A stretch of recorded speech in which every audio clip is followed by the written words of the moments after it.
Okay, we have the finished product here.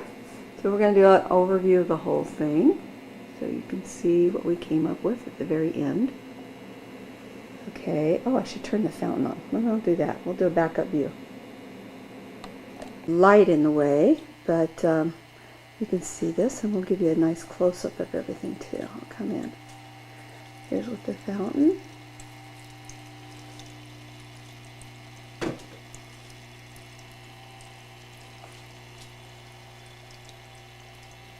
And there's your wedding cake.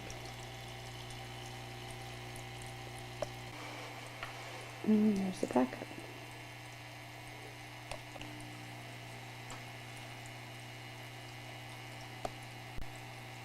Okay, we're in the final phase. We've set everything up, and the last thing we have to do is add shaved chocolate to it. The chocolate came out perfect.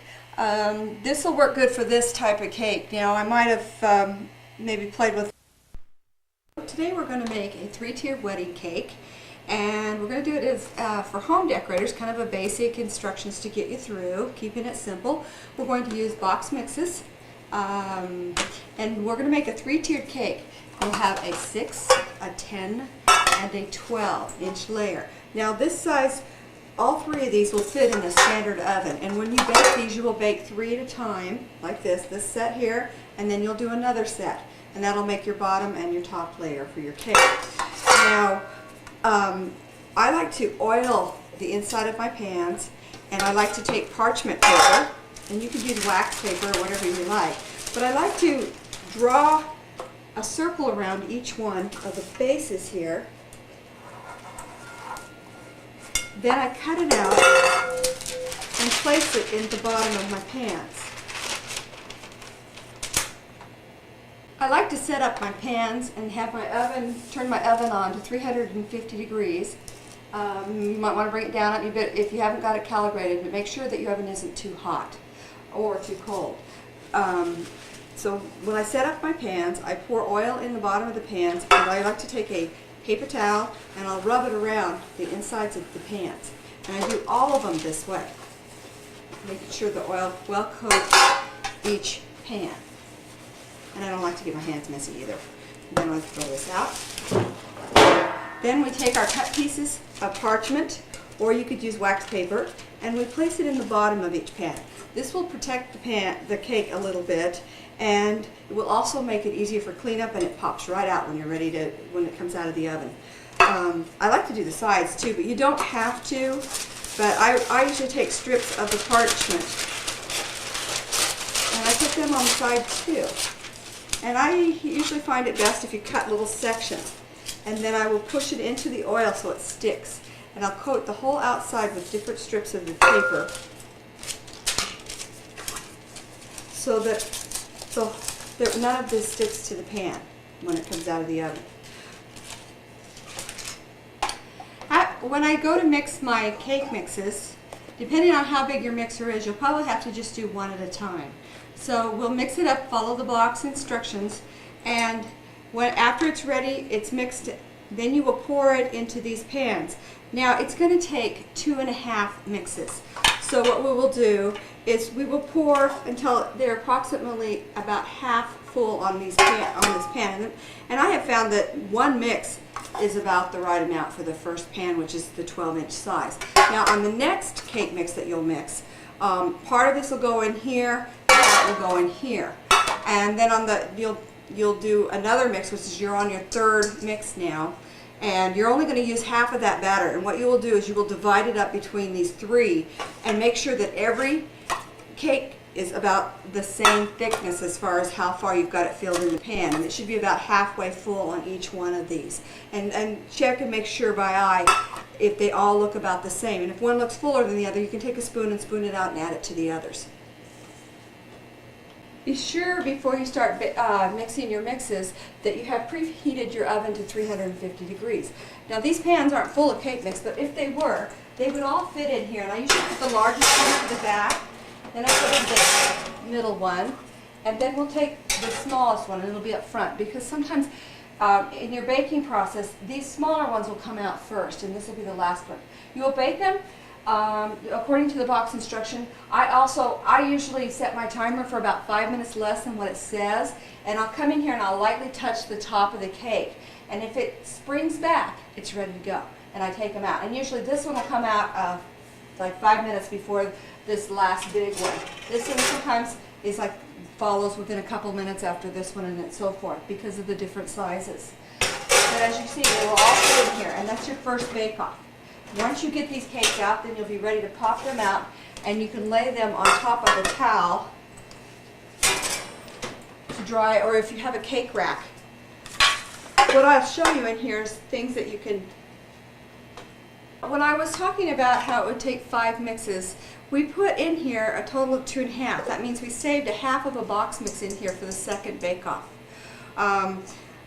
You're going to have to add another whole fresh mix to this one and mix it together with that half that's been sitting there for a while. It'll freshen it up, and it's much safer to do it that way, and so it doesn't die, because you need to bake one right after the other. As soon as the one comes out of the oven, you're ready to reline your pans and have them set so that you can start mixing and reload your oven.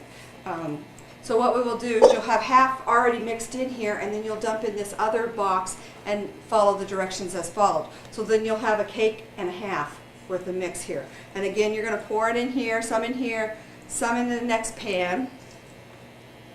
So again, you will have a cake and a half mix, and you'll pour some in this one, and then some in this one until it's all gone. And then you're going to mix up another cake mix, which is your final cake mix that you need to do. And then you'll pour this out so they're all in equal amounts. They all look like the same height. And it should be about halfway up the pan on each one of these. And again, then you're ready to load. Be sure that you oil and repaper again, so that when you cut these papers out, you'll need to have 2 of everything as far as the rounds go. After your cakes have cooled, you'll see what I talked about. There's parchment on the side of this, and we've got a layer right here. I like to leave that on, because what you need to do now, you need to put your cake in the freezer after it's nice and cold. And I laid a piece of parchment on the top so that I could protect it, and then I put it in plastic, because I don't like refrigerator, the taste of freezer I should say, because this needs to go in the freezer until you're ready to decorate. And usually you would at least put it in the freezer a day ahead of time. Now, a lot of people think, oh no, frozen cake. Well, you need to do this. Actually, it improves the cake. It improves the texture, makes it a moister cake. Today we're ready for the placing the cake on cake boards. Now this is actually just cardboard circles, and I have taken 2 of them and glued them together and wrapped foil around them. I also sealed in some plastic wrap, but that's not necessary. I liked the look. I thought it looked better with it on there. I did take a rolling pin and roll out the bottom of the back side where all the folds of the foil are, so they'd be nice and flat when it laid on my wedding cake tiers. And how I did these is I took a larger size pan than what the original was. And this is actually from a regular 9-inch cake, or an 8-inch. 8-inch is probably preferable for this 6-inch right here. You need to have a buffer zone in here, and this is for the icing to come out, and also if you have lace that goes around the bottom here, and so that also it doesn't bump anything and damage itself in transport or when you're setting it up on the table. This protects it. So you want this bottom board that goes under the cake larger. And you'll see, here's my, for my 10-inch pan, I cut cardboards out of a 12-inch. And I used this one actually. This is the one I used as a guide. See, this is the biggest one. And then what I used on the last one was 14 on my 12. I've got a much bigger one than this. So as my 12-inch cake is sitting on here, it's got this much extra room to protect it. And I think that might be even a 16, because we've got a 12, 13, 14. Yeah, this is a 16 underneath this 12. I put the most on the bottom because it has a large ruffle that most wedding cakes have on them around the bottom. So there's a nice trim. And again, this is double boarded. You could cut this out of just cardboard boxes, or if you go to a cake supply place, you can buy these ready-made cut. So it's your call whether or not what you want to do on that. We're going to split and fill this cake, and the couple has requested that they have a cream cheese filling with fresh strawberries. This is a white cake. Now, we have to, what the cutting is called also torting. and we're going to tort the cake by slicing the center of it. When you place your wedding cake on the board, make sure that it's centered and the sticky side is down, the top. I always put that down. I take off all the papers that I've got here. Okay, and I'm going to put this back so I can leave my hand on top here. We're going to slice through the middle of this. And try to keep it centered. Take your time. There. And I've got a nice turntable here. If you don't have anything like this, a Lazy Susan will work. When I first started decorating years ago out of my home, I actually used one of those little fancy twister boards, I think they used to call it, where they twist around and so their stomachs got skinnier. Well, I didn't use mine very much. I made cakes on it, and it worked fine. This is handier. I like it because it's up off the ground, and you got more height and stuff to work with your product. Now that I've torted my cake, I'm going to put strawberry in here, and I made a strawberry filling by using strawberry pie glaze, fresh strawberries, and a little bit of strawberry preserves to help sweeten it up. I usually taste it several times in there when I'm adding the preserves because I don't like too sweet. I don't want just jam in the middle of this cake. I want just enough sugar in it to bring out the flavor. And I like to do a nice thin layer because I have 4 layers here that I'm going to fill with. So one layer is going to be strawberry, the next layer is going to have the cheesecake filling, and then the next layer will be fresh strawberries again. I got lazy. You could hand slice these up or chop them or dice them in here so they're nice and small so they spread well. I actually used one of those salad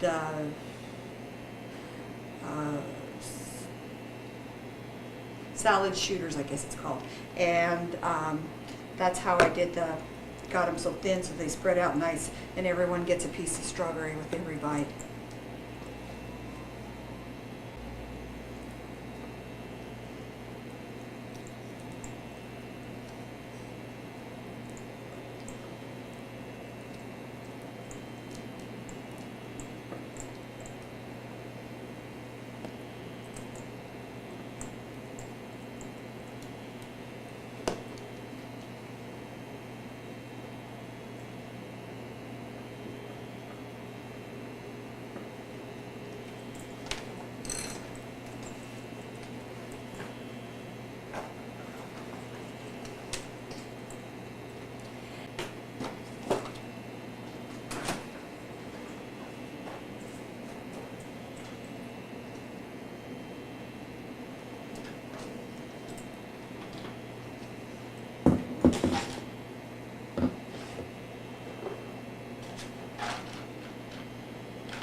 Now that I've put the cream cheese cheesecake filling on this and added a nice layer, not too thick because I don't want it to jello around on me, I'm going to put another layer, real paper thin, of the cream cheese, straight cream cheese on here.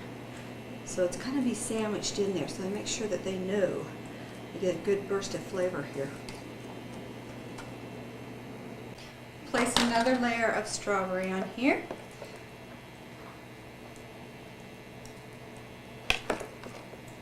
This is going quite well.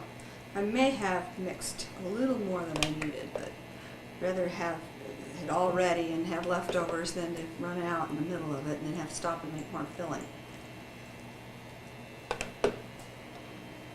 Well, once I make sure that all my sides are good and level, there you don't have it going off to the side, make sure everything's straight up and down. I like to place a straw in here, and that's so that when I am adding the icing to the cake, it doesn't move on me. Okay. Now, some people use dowels. I like straws because they're cheap and they cut easily with scissors. I'm going to put several in here because I like it.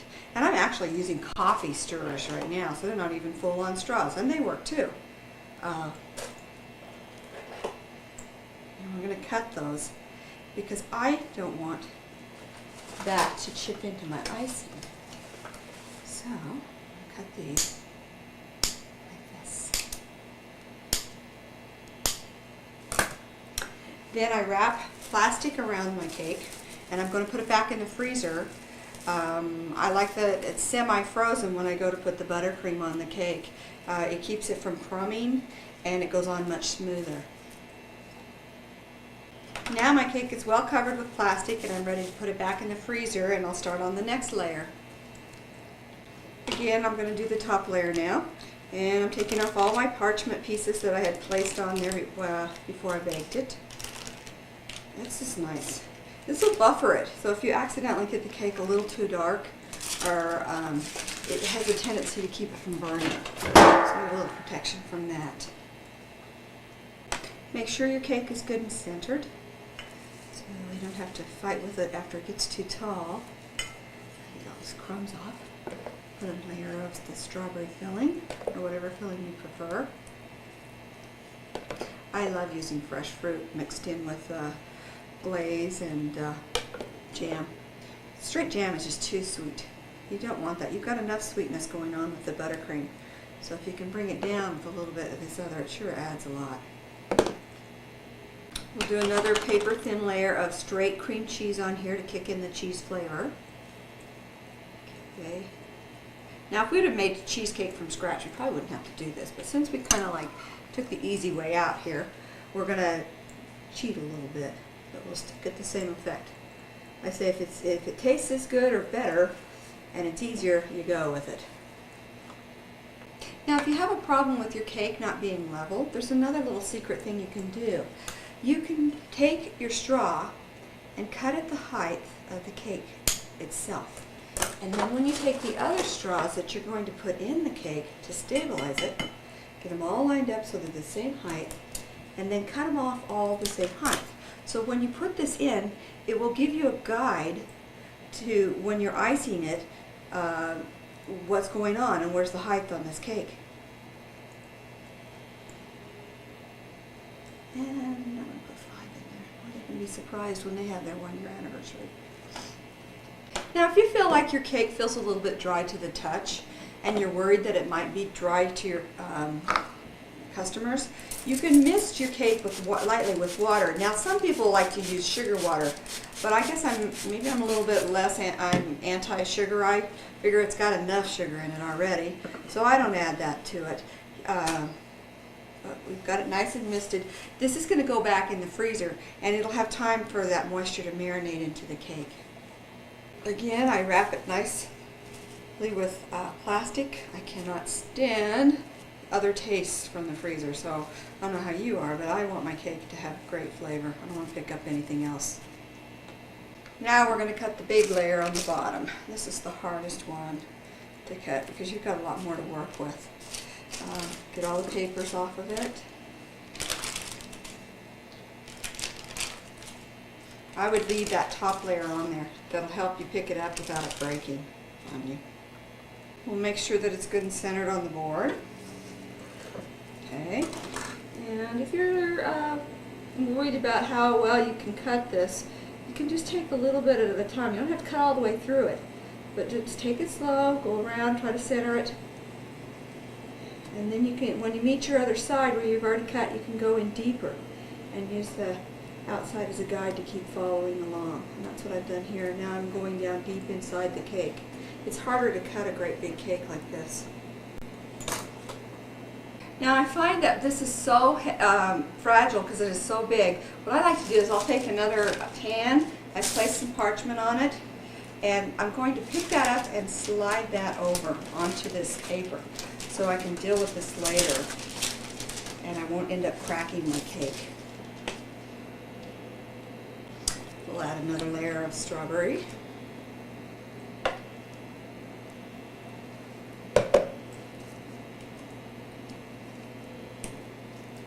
Now these spatulas I love because they hold a lot and they do a nice job on the cake. If you can get one of them, they're worth it. I wouldn't decorate without one. You can get these like at a Smart and Final or a bakery supply place.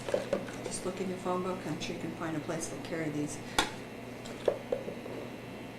We'll place the next layer on with all the papers.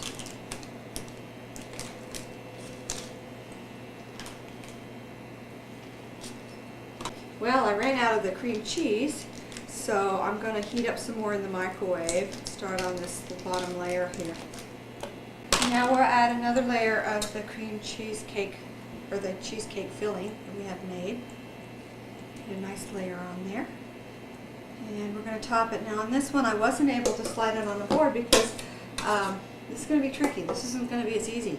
What I did is I left that paper on here, so now I've got this to deal with. And somehow I've got to get this very carefully put over on the top of this other cake without breaking it. Now I've got a hold of the parchment paper that's stuck onto it, and I never did take that off. I'm going to flip this kind of like a pancake. It helps if the cake is a little bit frozen to do this. That'll make it a lot easier. This cake is actually pretty thawed. So, I got it like that. And I did pretty good. It was a success.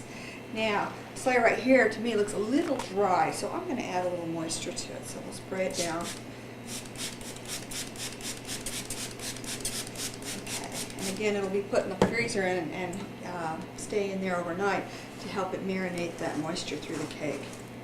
Some people, I've seen it where they use a brush and they brush it with the sugar water. Okay, now we'll add our last layer of strawberry. So we actually have like 4 layers on each one of these cakes. Layers. Been split or torted. Put the strawberries in. The strawberries will also help with the moisture on the cake, so it's nice and moist. You don't want a wet cake, but you don't want it definitely not dry. And I have leftovers. I also have a lot left over on the cheesecake filling, so I think that we could get away with, oh, I would say at least just 3 boxes instead of 4 on this size of cake. Kind of on there, make sure it's nice and coated. Then I usually go around the outside edge and kind of smash everything back up into the cake. It kind of like drips out the side, so I'm trying to get it back in there. Because this cake will be semi-frozen when I add the buttercream on it, I'm going to get away with doing this. If this wasn't semi-frozen when I did that, I would probably have the filling mixing in with the buttercream and a real fight on my hands. So you have to kind of be careful with that type of thing. And I'm going to put more straws in here so the cake doesn't jello on you later on. I had talked about how you could keep everything the same height. When you're doing cakes that aren't separated with the tiers that we're going to put in, it will need a support system, so you would probably use this system anyway, not just for the jelloing, just for the fact that you've got to get some support in here. If you were to stack the layers one right under top of each other, you've got a lot of weight there. So you've got to put in some dowels. You can get away with the straws. I would probably use the drinking straws, not these kind, but these will work for what I'm doing because I've got a different type of support system that I'm going to put in here.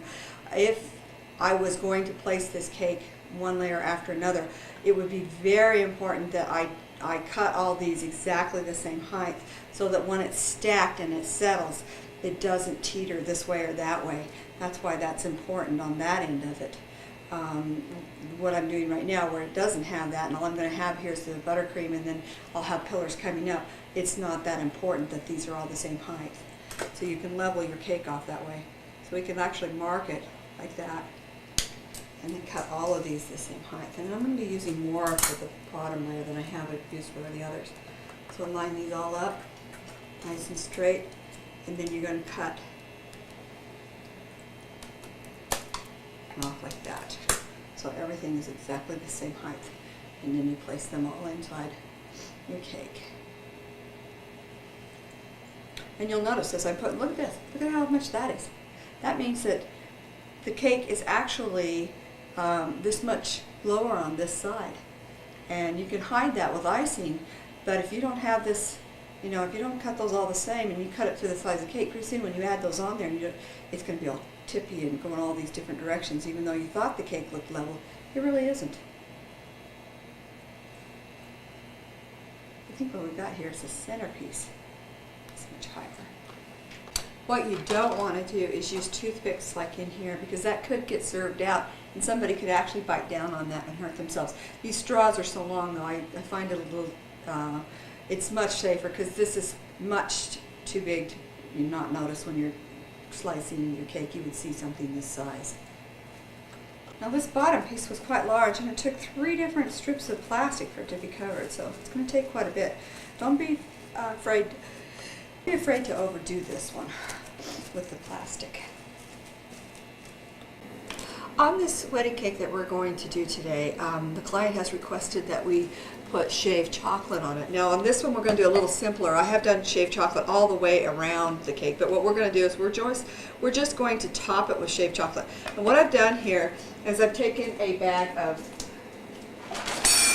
white chocolate chips and I've poured it in a measuring cup like this, and I have created what I call a water bath like this. We put water in here, and what I do is I put it in here like this. Then I just pop it in the microwave and melt the chocolate down. This is a safe method without burning the chocolate. You don't want to wreck everything you've got here. We're going to add oil to this too, because the chocolate that we have here is will be quite stiff, and you don't want snow on the cake. You want it to have nice curls, but you don't want to add too much oil because then the curls get too soft and then it's kind of gummy. So we'll try and do an even balance here. I usually add a couple tablespoons of cooking oil to this after it has melted. But right now it's just at a kind of a gooey stage. I put it in the microwave for about 3 minutes on high inside this water, and I stirred it around. It hasn't softened enough, but it's just now starting to. So I'm going to put this back in the microwave probably for another 3 minutes with the water bath. So I've got it in here, this water's in here. I'm going to add about 3 minutes here and let it go, and then I'll check it again.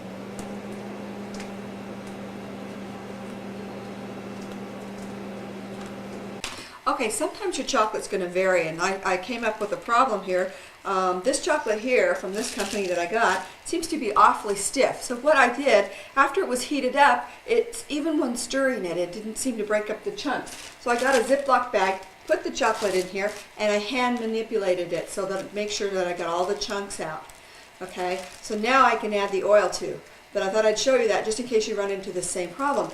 Other brands I haven't had this problem with, so apparently this brand here doesn't have a lot of oil in it, so it would have probably, when it hardened up, it would have probably been like snow when I tried to curl it, and it would have taken more oil than what I normally have to use. Now I had actually made 2 batches of this chocolate, and in my first batch I actually added too much oil, and it was fine to shave while it was still cold, but as it got to room temperature it got a little mushy on me. So I thought, oh no, what do I do? So what I did is I melted some more chocolate chips, and what you saw here was this one brand that was real stiff in here, and then I added the one that I had over oiled back into it. And I haven't added all of it yet. I'm a little bit leery. Maybe I'll just add half of it and save this for another batch. You don't have to waste any of this. This can be put back. You can put a lid on this. This is like a Tupperware type container. And we can seal it back up, put it right in the freezer, and save it for the next time you have a wedding. Now I'm mushing this up, the two different batches here, the one with too much oil and the one that actually hadn't had any oil added to it and it was a little bit on the stiff side. So hopefully I've got a happy compromise here and we've got a perfect batch of chocolate to shave. I'm going to pour this back into a container and then I'm going to put it in the fridge for a little while to speed up the firming processes because it has to finish out and get cold, and I'm planning on finishing the whole wedding cake today. When I don't have time to wait till the next day, a lot of times I'll let this sit at room temperature for 24 hours and then I'll test the shaving on it, but we're going to rush it today. Now I hate messes, so what I'm going to do, this is all sealed up, I'm going to just clip the end and squeeze it right into my container that I'm going to chill it with. And I don't want to get that plastic in there. So you can see as I squeeze this out, all the lumps are gone and it's well mixed. I'm going to put this right back. There's a lot of air in there too. Whoa, this gets kind of high. Okay, I'm going to bounce this so that it gets nice and level. I'm going to bounce this so it gets nice and level. We're going to get the air out of it. This is the same thing you would do to your cakes when they're when the dough has just been put in the pans before you put it in the oven. You want to bounce them like this to make sure they level out and that you get the air bubbles to come out. And then you'll see them as they rise to the top. When I shave this, I don't want those air bubbles in there because that's going to break my curl up, and I don't want my curls to look like the Swiss cheese. It'll also weaken them. So we can get those bubbles out.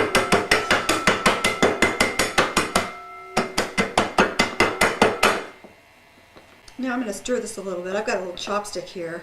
I kind of like it because it's easy to clean up and it doesn't seem to make such a mess. But you can use a knife. That works too. We'll bounce it some more.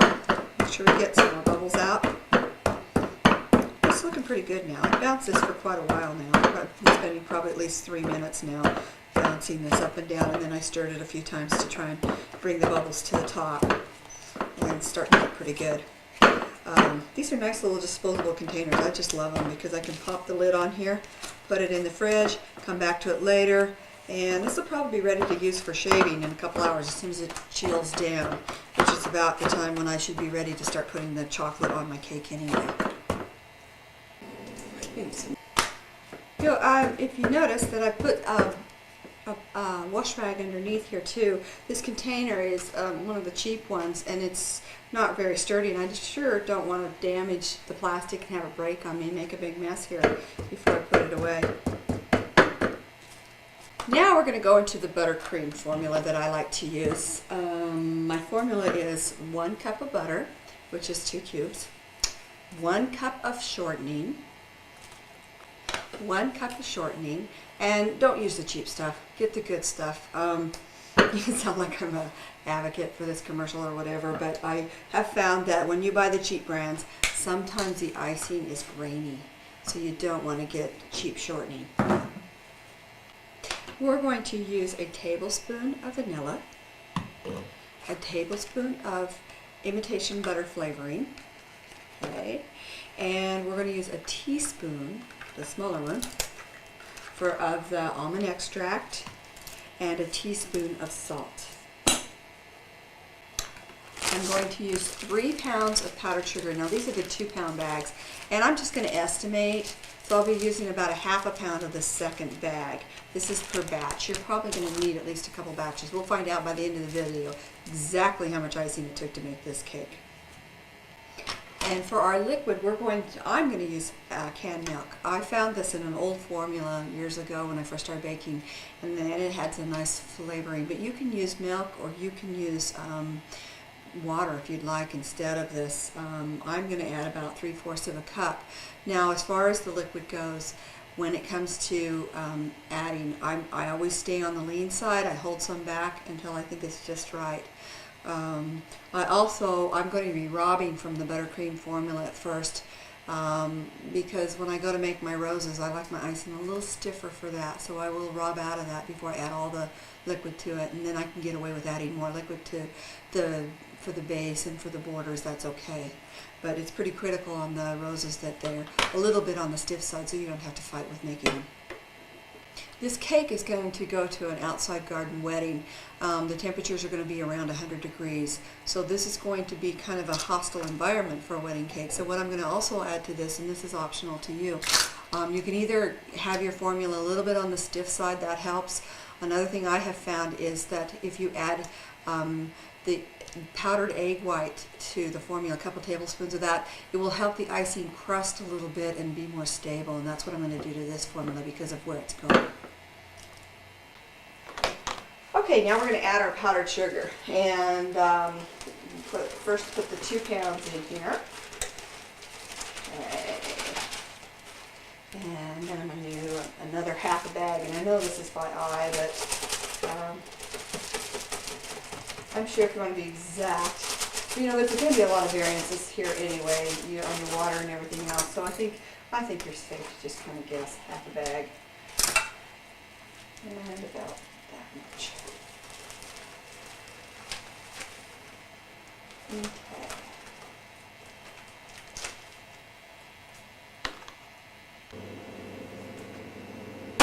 Okay, now we're going to add about a teaspoon of salt to this. I should pour it over here just to give it an accent. Just good level. I'm going to put it in here first. I'll turn this on low. Mix that in a little bit, get everything started.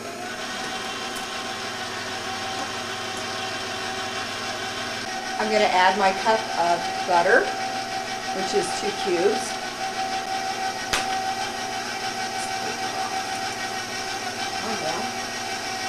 Messy, but be careful with this stuff. I think I'll turn it off and add this, and then I'll have a little movement control. I have a shield on this one, but you probably don't have one on your mixer at home. This butter's nice and soft.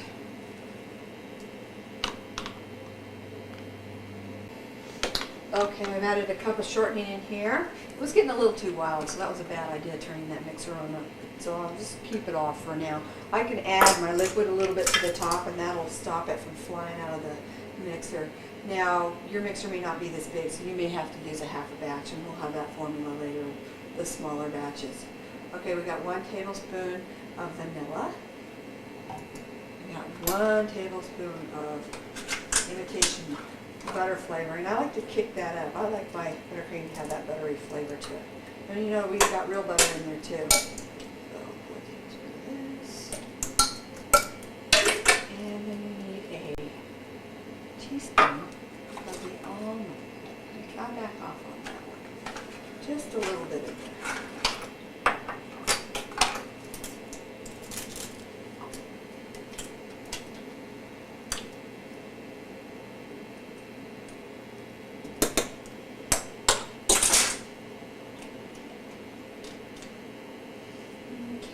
Now we're going to need a teaspoon of, oh, we had to get the salt.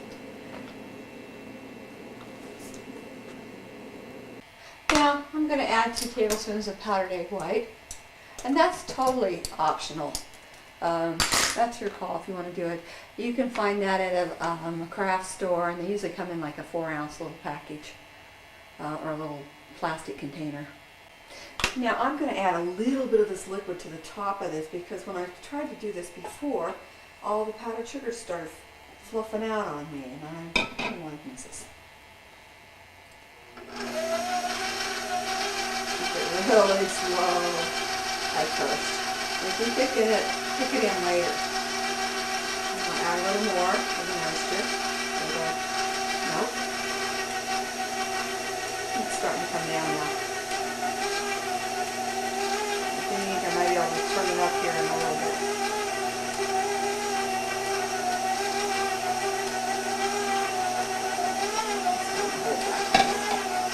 I've got about 1/4 of a cup of the liquid saved.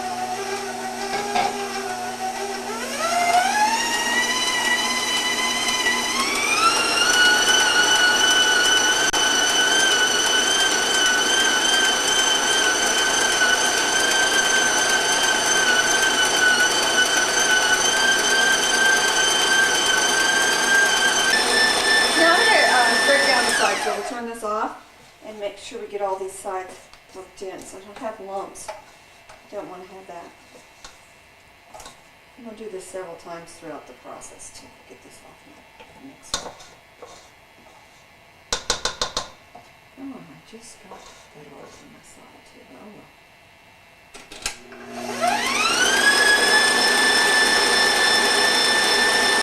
Now I've let this mix for about 5 minutes on high. It's nice and fluffy, and at this point I'm going to take some of this out for my roses. It almost looks like it's a little slack, so what I'm going to do is I'm going to add some more powdered sugar to this because it's a little too soft, I think, for roses. So I'm going to add that other pound that's left in that bag to this.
Make sure to scrape down these sides good, because you just added in that other powdered sugar. Back on.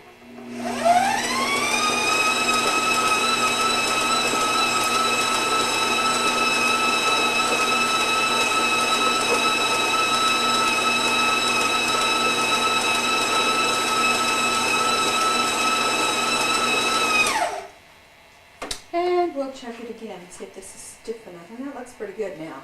So I'm going to put a little bit of this, probably at least maybe 2 or 3 cups. So you're going to have to turn around and make another batch of this icing because it's obvious you're not going to have enough for the rest of the cake. And we've got this other withheld in the bowl after a robin cornet.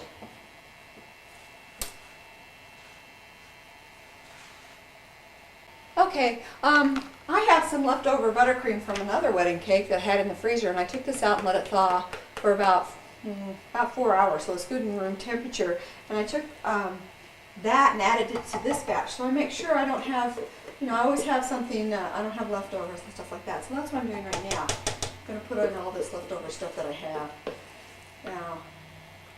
So it is kind of nice. I save this stuff up, I put it in a container, and I put it in the freezer, and I put a lid on it, make sure it's good and sealed and safe, and then I can use it, whatever's left over, I can save it for the next batch.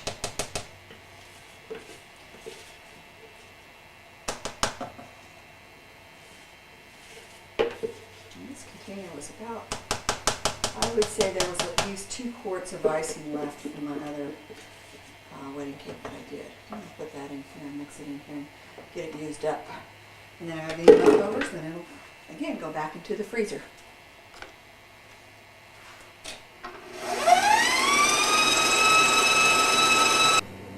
Hello, we're now ready to start putting the icing on the cake. I've just pulled it, actually it's been pulled from the freezer, and I'm going to cut the lace and stuff for this right now.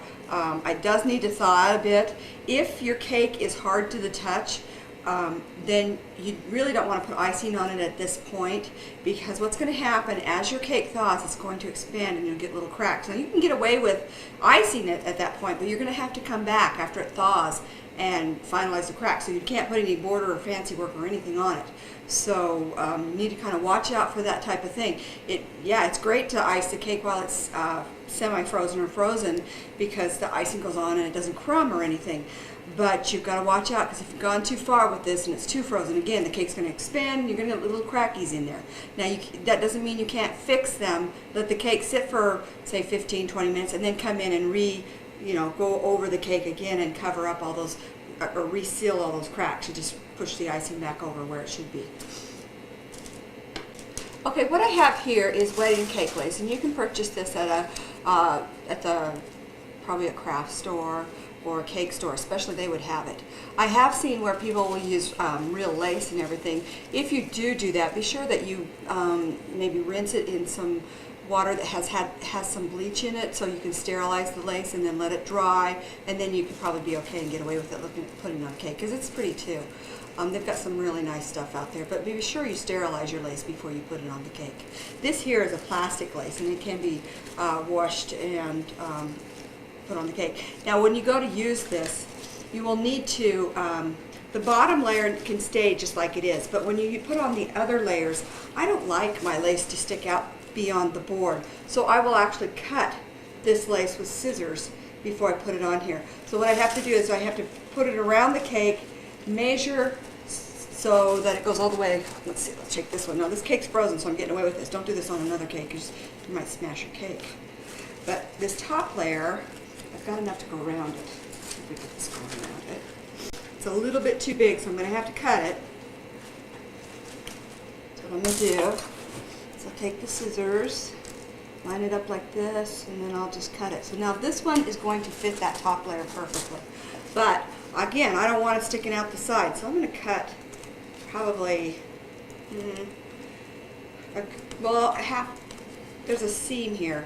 So I'm going to cut it, and I'm going to leave about 1.5 inches to go on the cake. And I usually cut these and get them all set.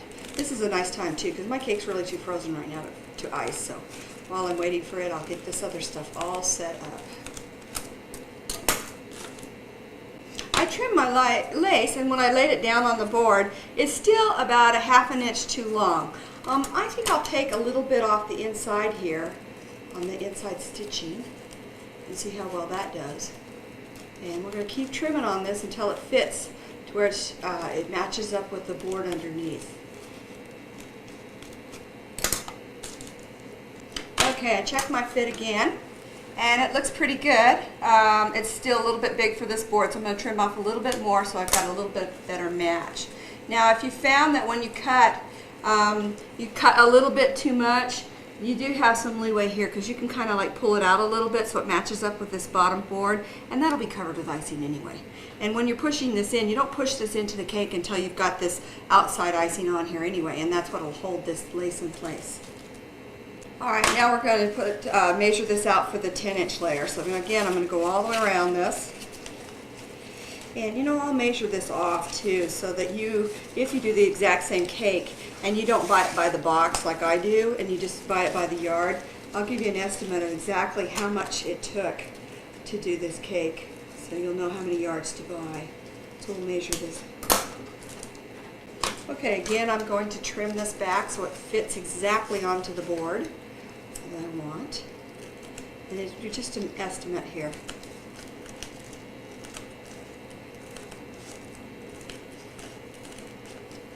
Now the bottom layer I won't have to do this to, because I have a bigger board, and I always use a bigger board on the very bottom. So these only have like it looks like about 1.5 inch gap on the side from here to here, and my bottom board has a good 3 inches on each side. That's almost 6 inches, I think. It's oversized in the cake. So let's see, that's a 12, so that's probably a 16 as far as the board on the bottom of this cake. This is a 10 here, and we used a 12, so I guess there's 2 inches. Looks like more, but maybe with the baking and stuff, my cake's slightly smaller than 10 inches. Okay, got it all cut. We'll put this back on there, see how well we did, see if we have to trim more in any of the places, kind of check it out. Looks pretty good. I think that's a go on this one. And you can always push it into the cake a little more too. But you do want to have it so it's not hanging too far out over that edge. The edge, the cardboard that we have under here with the foil wrapping is what protects this cake from banging around or people accidentally touching it or something. And when you're transporting this, it's transported in boxes, and we'll go into that at the end of the video. Okay, now we've got another one that looks like a pretty good fit, and you can take a look at how that fits around the cake. Okay, this is the lace. Now we have to do the bottom layer, which is kind of already done. I just have to measure it and cut it. Okay, we're ready for the last one. See, I buy mine in a great big old box, but if you don't make a lot of wedding cakes like I do, you can buy this by the yard. And you just measure this out. Let this cake come around. And then we'll cut it right this on here. And you can overcut like a little bit too large at first because it's easier to handle after you've got this out of your. So, and you want to have it overlap, at least I would say, an inch on this, okay? And that looks pretty good. I think I can leave that one alone. This one is, when I push in on it, it doesn't push the plastic part. There's some real thin tulle on here too for decoration, but that's okay. That can hang out. I'm not going to mess with that. As long as the plastic part goes up and under inside the cake and the board still protects the cake and it's not smashing this into and messing up my borders. Now I just checked my cake and it is soft to the touch, so I think it's okay. I think we're ready to rock and roll with this. We can get the icing on it and set it up. I'm going to take these lace things off and we're going to get the plastic off of here. Okay, like I said, I was going to measure out the lace and it came out to about 8 feet. So when you're getting ready to buy this, you would need probably at least 3 yards. That'll give you a foot extra just in case. Or maybe you've got a little bit larger sizes here. That'll help make up for that. Okay, now we're ready to put this icing on, and I made a double batch here. Now my icing isn't white. It is a slightly off-white, and one of the reasons is because I did put canned milk in it, so it did change color. Also, there was real butter in here, and the yellow from the butter will also color it a little bit, but it isn't really that noticeable that it isn't just white. So if you want to have white, then you can use just straight milk or water instead of the liquid that I said, and also the butter. You could just go with the straight shortening if you wanted to, but I feel like buttercream should have butter in it. Okay, we got the top part. So far we're okay. And we're going to put that on the sides. You can do it like what they call a crumb ice. And what you do is just kind of like put it on there really thin. And I'm getting a few crumbs, but not too bad. But what's going to happen here too, because my cake is nice and cold, it's going to kind of set up a little bit. So when I put my next layer of icing on here, yeah, the crumbs will be sealed in, and hopefully I won't have to fight with this. It's nothing worse than fighting with crumbs. So I'm putting a little more of a crumb ice on here.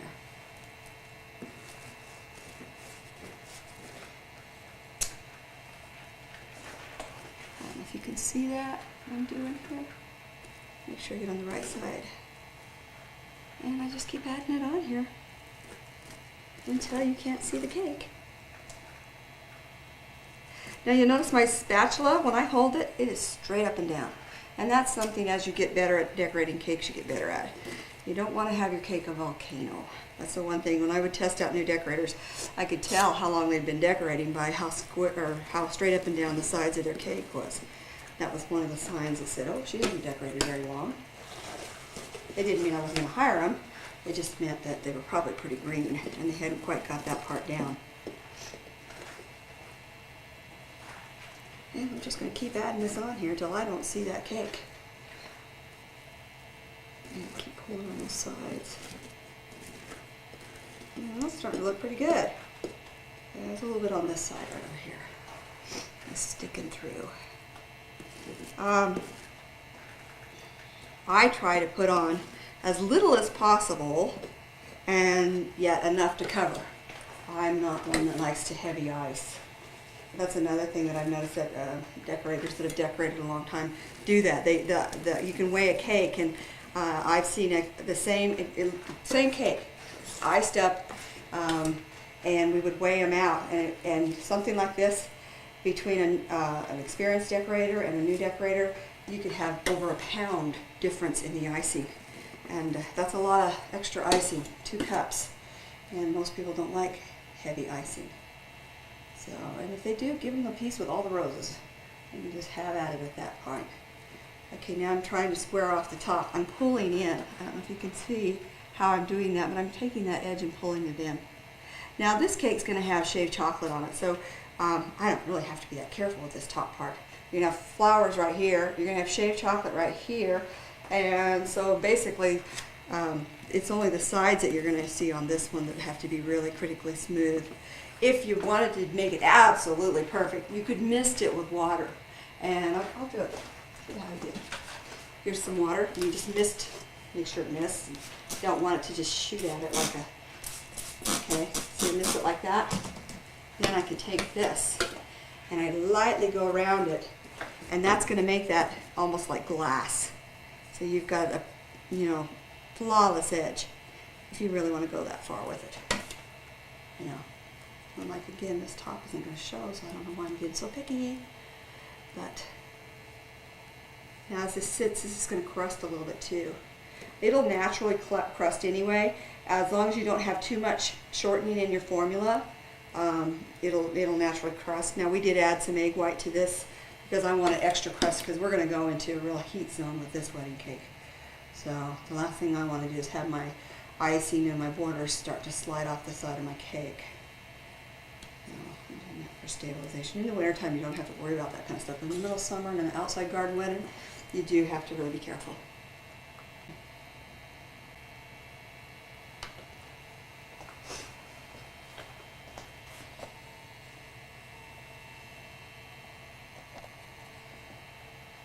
Oh. Stop.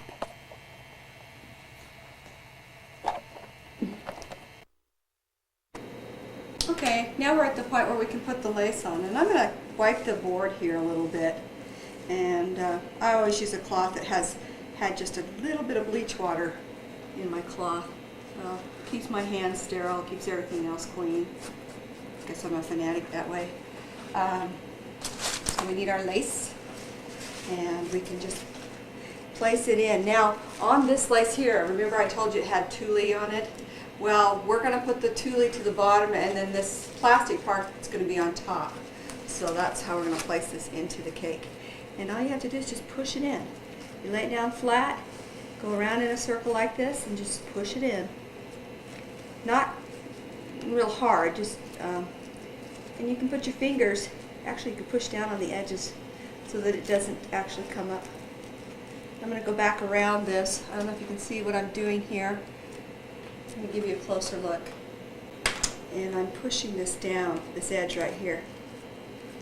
And if you don't like using your finger, you can use the spatula to do this. That'll work. Oops, got the edge of that. I can cover that though. We'll just put some more.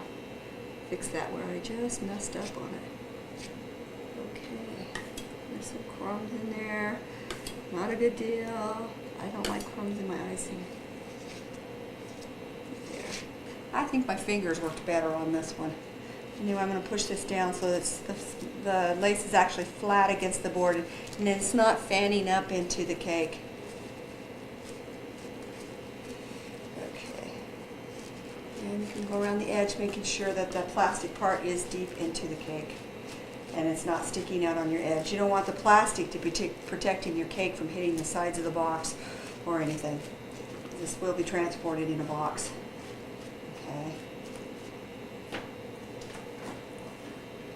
Okay, this one's all done, ready to put aside. It can sit there and it can crust out a little bit. I can put this over here. Start with my next layer. This is my 10-inch. Again, I'm going to remove the plastic from it.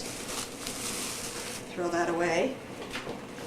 I don't know if you can see, but you can see the little straws I have in here. Remember when I talked about jelloing? Well, when you're transporting this cake or setting it up, if you don't have that in there and you have a lot of filling, your cake can move around on you, or it can even slide apart. Also remember that when you do your bottom layer on here, you put the sticky side down. That's the top part of the cake.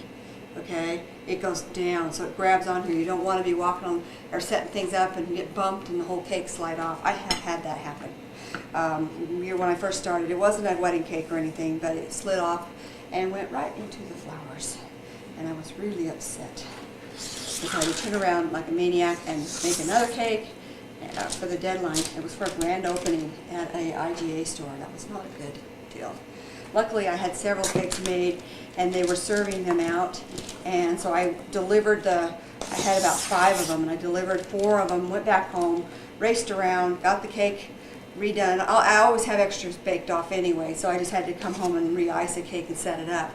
But that was a scary day, and from that point on, I never ever, I made sure that sticky side was down so things don't move on me. Okay, we got the top icing on. You might have seen cake decorators use side icers too. I'm not using one today. When I do a lot of production and I'm doing several cakes, I use a side icer because I can just shoot the icing on real fast, and if I'm in a hurry. But since I'm only doing one cake here, I'm not going to use a side icer.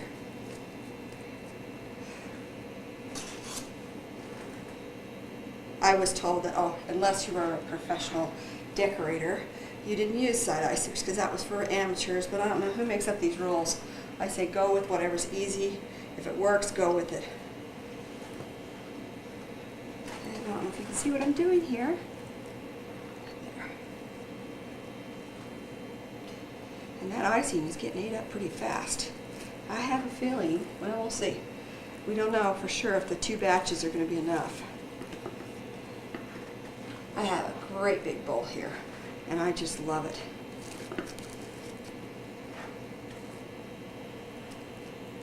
This is the largest bowl you can get as far as home on a KitchenAid mixer is what I'm running with here.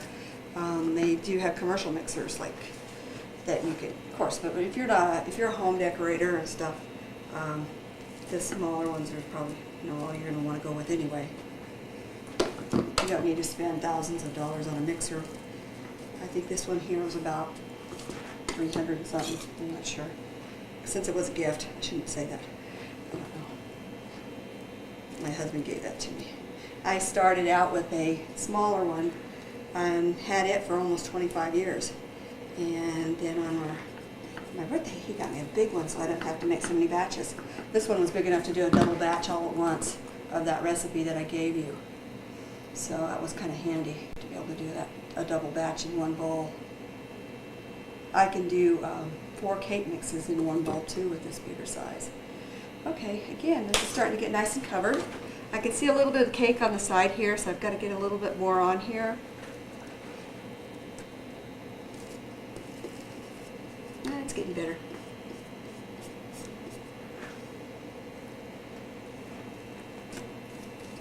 And I guess I could spray the side and make it absolutely perfect. I don't think I'll spray the top though, because that's just getting covered. None of it's going to show.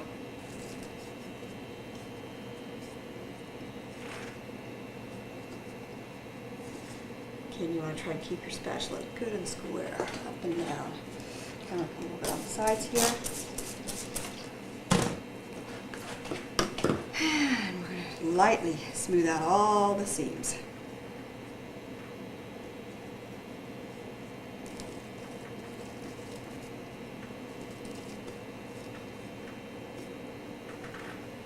Okay, now I'm going to pull the top edge in. You can see how I do that. And just like this.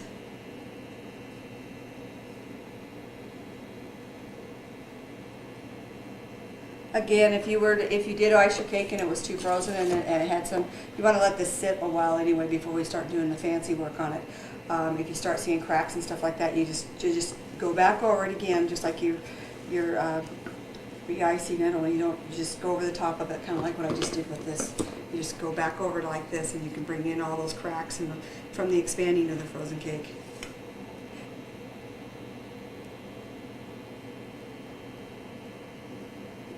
This is kind of a thick one here because they had the cream cheese filling and the strawberries, and I torted it, and you've got 4 layers instead of maybe your 2.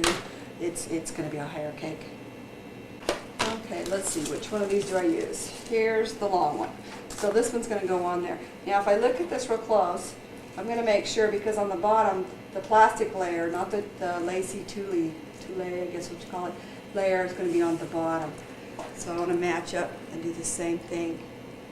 Okay, I'm going to put it on there and kind of push it down.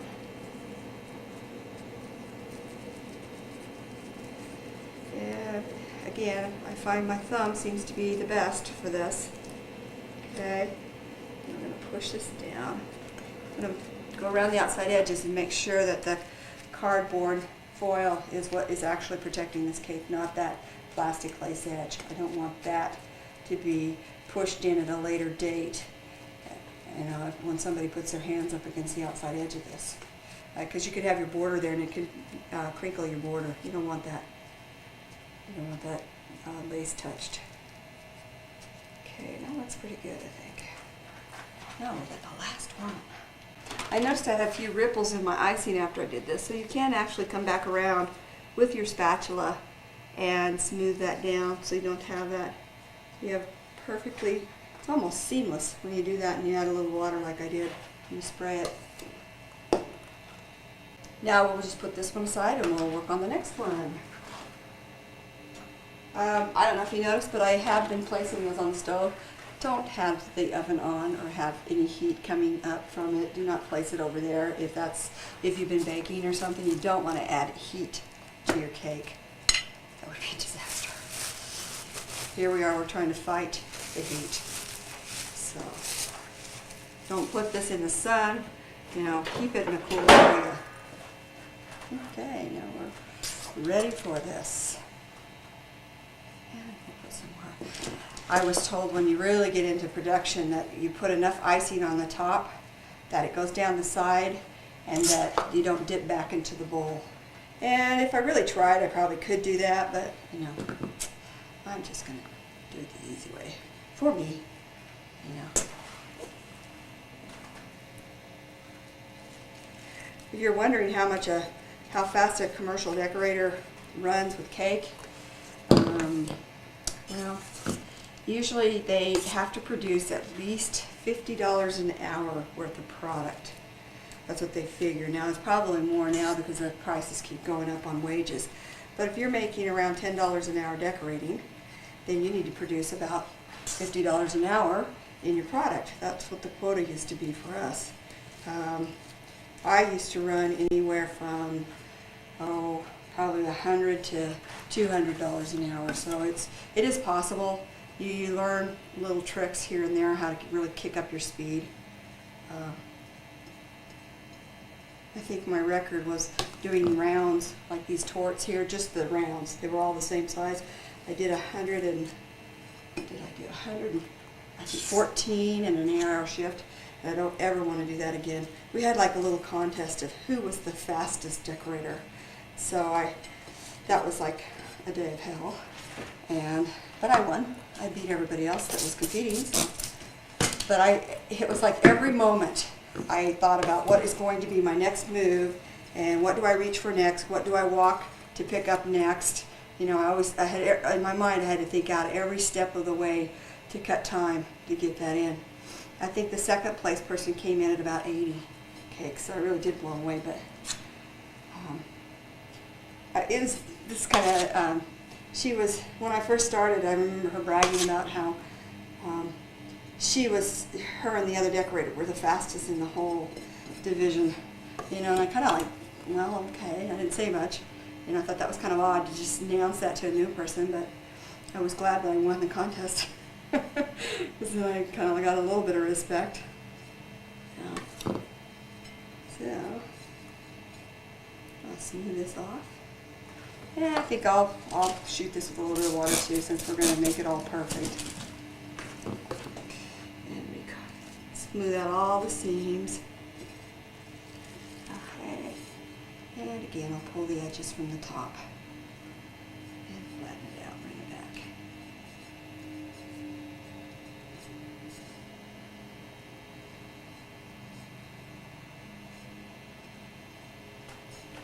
Okay, now we've got it bordered. I just need to put the lace on this last piece, and now we get to do some fancy stuff. This is the fun part. Now, on this cake, we're going to do a scallop, and we're going to mark this cake off. What you can do is you get a styrofoam cup, and you cut this like right here, and you know, get another one. Okay, what we're going to do is we're going to cut down the sides here. We're going to use this as a marker for our scallops. Now, since I already have one that's with this size of scallop, what I'm going to do is I'm going to make a smaller size one because I may not like that size of a scallop on here. So, let me just cut off some of this right here. Get in there. Make it nice and consistent. So now I've got a smaller cup that I can make another size of a scallop out of. So I cut it out like this. Okay. Then I'm going to cut again on the sides, just like on this one here. When I use the larger one, now we're going to make a smaller scallop out of the same type of cut. And I think I'll cut a little thing in here so I can get my scissors in here. So what we're going to do is we're going to cut this like that. This will become my marker. Okay? And you can trim this up so it's nice and level on top too after you're done. And it's not that difficult to make this. This will become your pattern. I'm going to show you how to use it. I've made 2 sizes here. You'll see right here, you've got 2 different sizes of scallops that you've got a choice to use. I'm still not satisfied. I'm going to make another one. And it's going to be as small as I can get from this cup. But I'm going to, let's see, how should I do this? I can cut from here.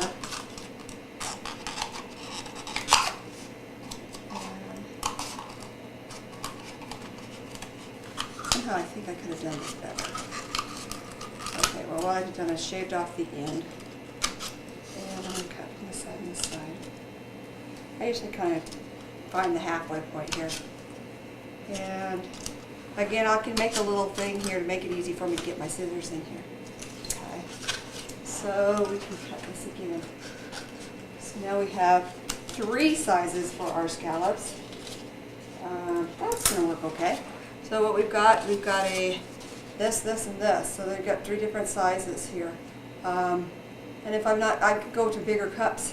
Is my next step. But this is about all I can do with this size of cup. This is a small, this is 8-ounce styrofoam cup. Okay. The next thing you have to decide is how many of these do you want on here. So what I usually do is mark off the top edge right here real lightly. Put a little tiny dent here and go halfway around and go to the other side. Make sure that it's exactly on the opposite side. And you got a choice here. You can divide it into 4ths, or you could eyeball it the other way. What I could do is go like this. I think I might try the 4ths first. And if I'm not happy with that, I can go with that in between. Let's see how these line up. Let's see. Here's my smallest size. And that's a little bit too small. I can actually fit 2 of these in here. So what I'm going to do is divide it again so I can be exactly on the money. So we're going to divide it again. So now it's got 8 little marks here. And you just want to put that on the very edge so that you don't have something you're going to have to hide later on. I actually went too far, so what I'm going to do is go back over this and smooth it out so that that doesn't show later on after I put my border on. So, and again, I'm going to have shaved chocolate on here, so I don't know what I'm worrying about. Okay, so I've got actually 8 little marks around here. I want to have a perfect scallop here. So I didn't like the littlest one. I think I like the medium-sized one. So what I'm going to do is I see my little marks, and I'm going to kind of like center it between those marks. And so there I've got, I don't know if you can see that, but I've got a perfect little line to follow, but I press that it's in the thing. Make sure that this part right here goes on the top edge of the cake too, so your scallops don't go down too far. If you don't like what you just did, which is what I don't like, you can go back over it and do it again. I'm going to cover this. This still has a little bit, this cake's still a little bit wet from me spraying it, so I'm getting away with this and it won't hurt a thing. So again, we're going to go, okay, I've got one marked out here, perfect. Line it up with that other mark, line up here, And now I've got a little reference guide. It shows me exactly where I need to put those. I am actually going to use beads on this cake because I'm going to go a little bit higher class with this.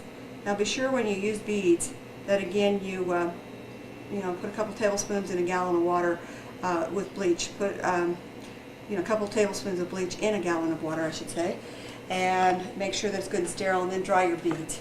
You don't want drippy beads on your cake. That's another thing that'll wreck it. Okay, we're going to place the beads on here now. The beads that I have here actually are designed to go straight on a cake. So these I didn't have to sterilize. But if you were to use just plain old plastic beads from craft store, that's not what you want to do. Now this is really not ideal for me, but it's for you to see. I'm going to place the edge of this and follow these lines that I made on here. Okay? So this looks absolutely perfect. Now, if you have a problem with the bead coming back down, which I'm having right now because it's so tight, I'm going to cut it. Okay? There. Okay, so I don't have to come back around. Now I'm going to hide some of this with the icing thing. We'll show you how later. But there you've got a perfect scallop with this bead. And then I'm going to come around with icing on here to finish it off so it looks absolutely perfect. Let's go ahead and do this again. And again, this is really an awkward position for me, but oh well.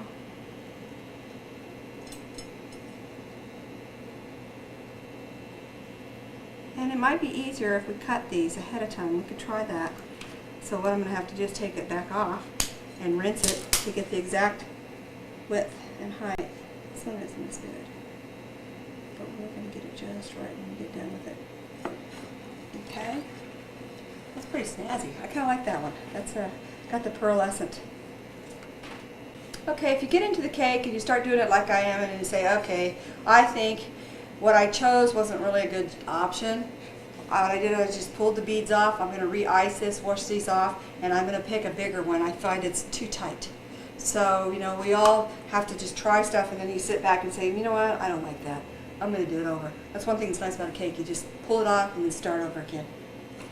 Now I'll just recover my scars, and since I didn't like the way, I'm going to remark it off too. I like the 8. Well, maybe I'm going to have to go with a 6 or something like that instead. It was easier to do the 8, but it didn't look good for me. I thought it was too tight, made the beads come in too far. So, and I felt like it was kind of losing the effect of the whole thing. Okay, so again, we're going to mark it off. Here we go again.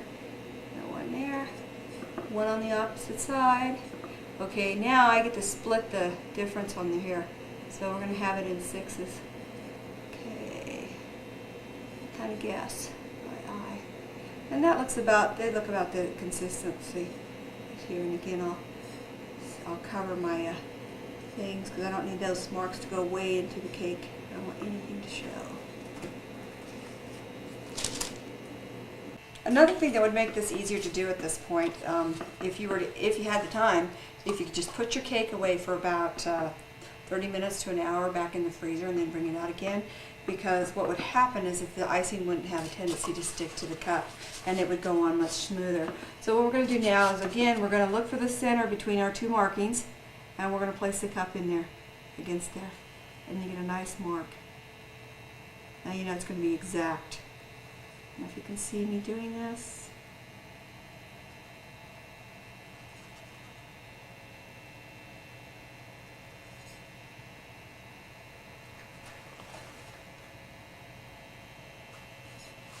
And, okay, now we've got something to follow to put our beads back on with.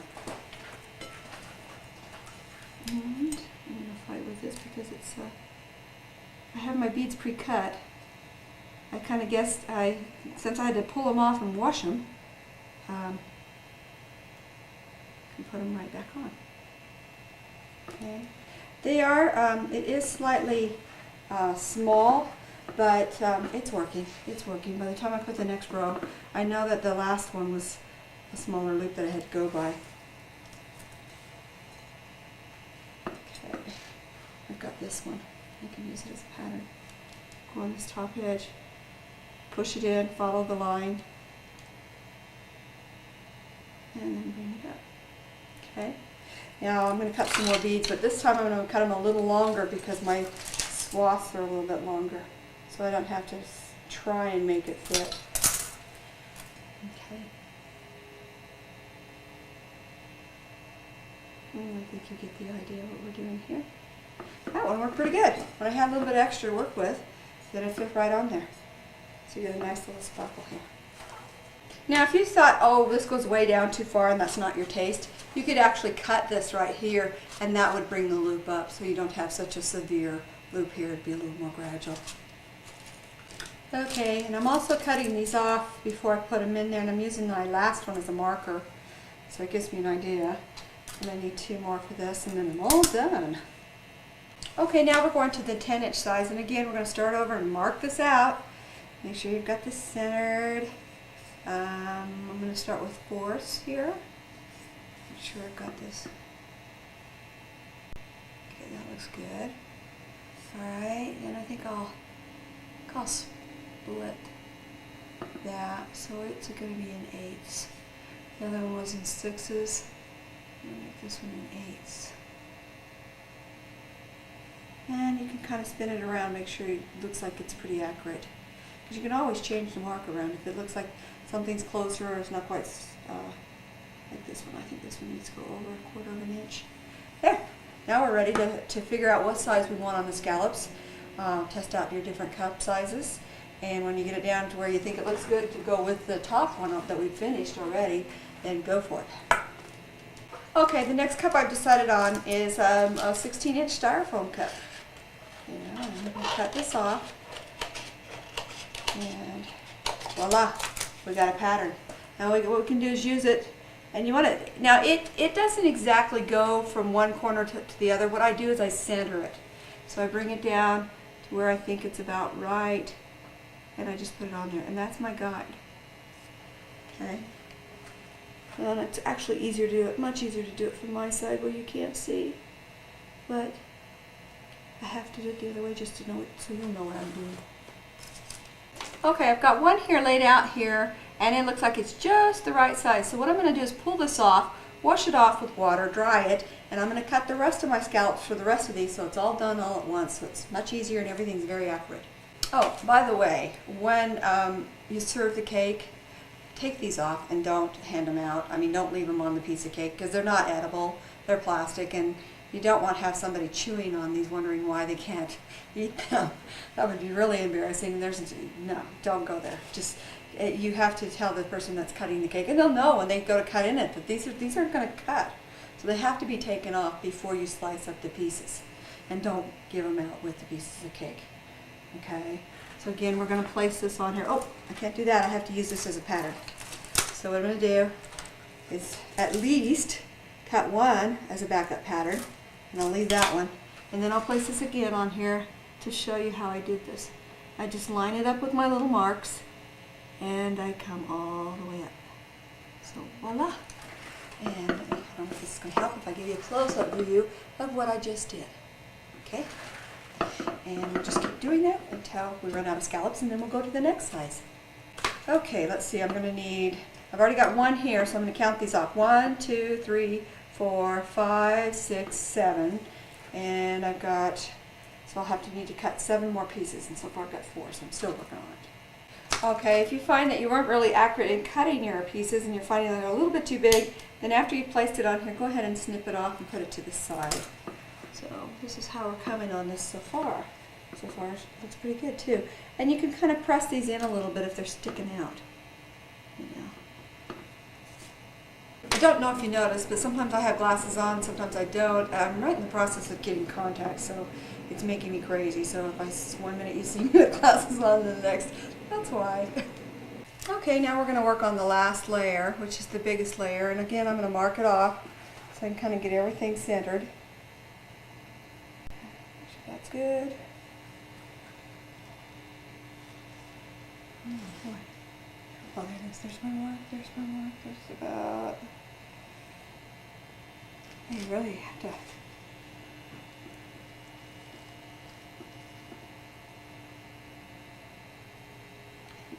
make sure that's right.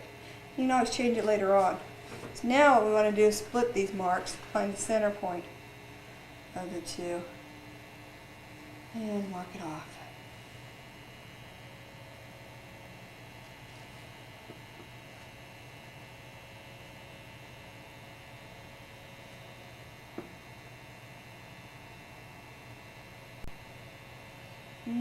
Okay.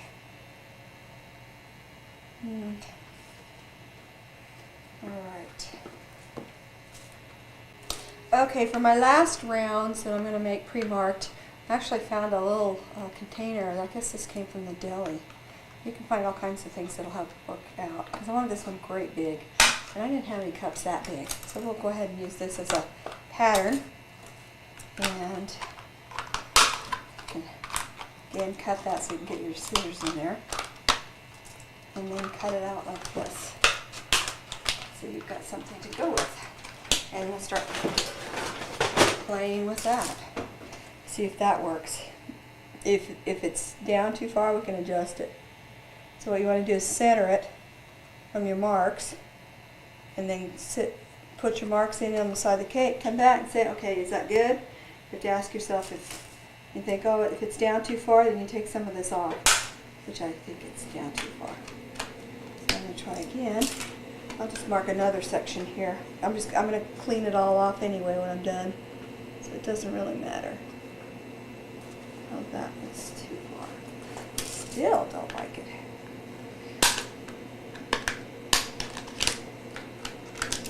I didn't get a perfect one yet.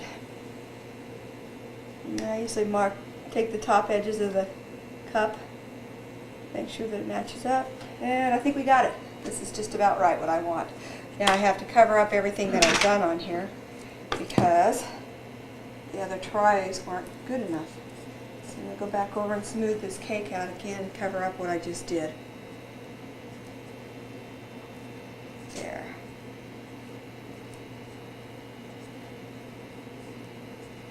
And I'll keep this and smooth again. And again, I'll pull the tops. Now this cake isn't completely level on top, and I'm going to let that be that way because I want a mounding effect, because I want my flowers to be up above with the shade chocolate on the bottom. So that's actually going to help me out with the style of cake that I'm going to be doing. So I'm going to leave it. Otherwise you could cut it off and make it level. Okay, I'm going to add a little border on the top of my beads, and I'm using a 655 tip, which is almost like a little tiny leaf tip. And it makes a nice fluffy little edge here. Okay. Let's see if I can get this where you can see what I'm doing. And just back and forth. I'm going to make a real small detail on this cake. I don't want it to be too... Ooh, it's starting to separate. Now I'm going to add another border on top of that, and this is the number 50 tip. It's a really tiny border tip. And we're going to put another border on top of that. So we've got this.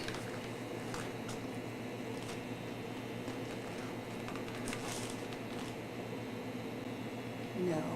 Okay, when you're doing a shell border, you push the icing out, and that's how it goes. You don't go... I see a lot of decorators doing that.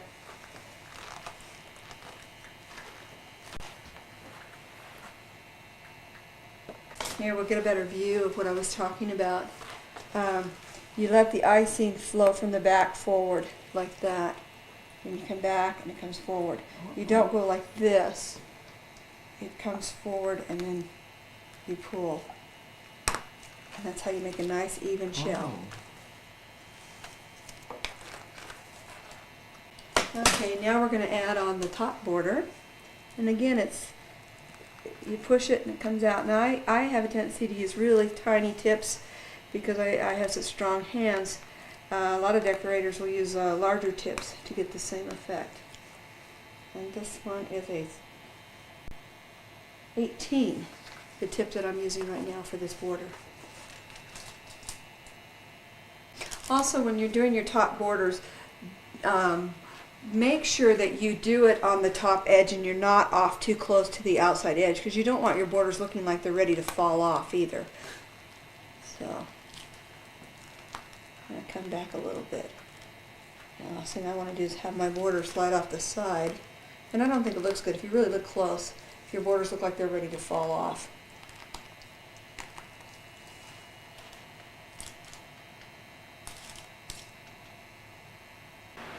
Another thing, when I start my borders, I usually pick the spot where I have the lace, where it's been cut and comes together. I use that as my back, and that's where I usually put my first shell to start the border. Now we're going to add a little bit of color to our border. So what we're going to do is we're going to add this up in here, and then we're going to also add this color down to the bottom. And you can see that. We're going to kind of just accent the scallop.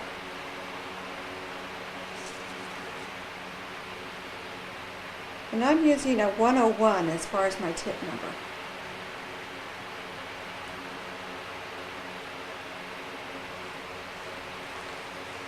Some more here.